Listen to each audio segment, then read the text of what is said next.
Let me talk to you about an important materia medica, one of the rare hidden materia medica, physiological materia medica by Burt. This is a very interesting materia medica. We normally never think about these materia medicas. We stick to Allen's, boric, Fatak.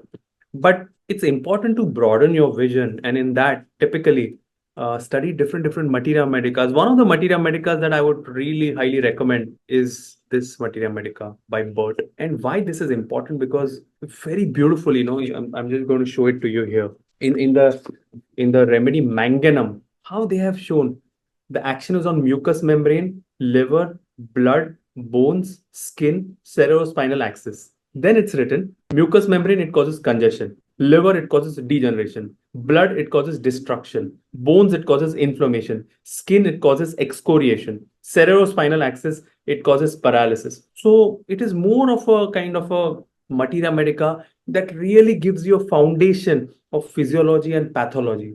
So it's a really phenomenal materia medica. Many such materia medicas we are going to share, we are going to learn, we are going to get known about, and in our new course on repertory that we are going to start very soon, which I want to invite you.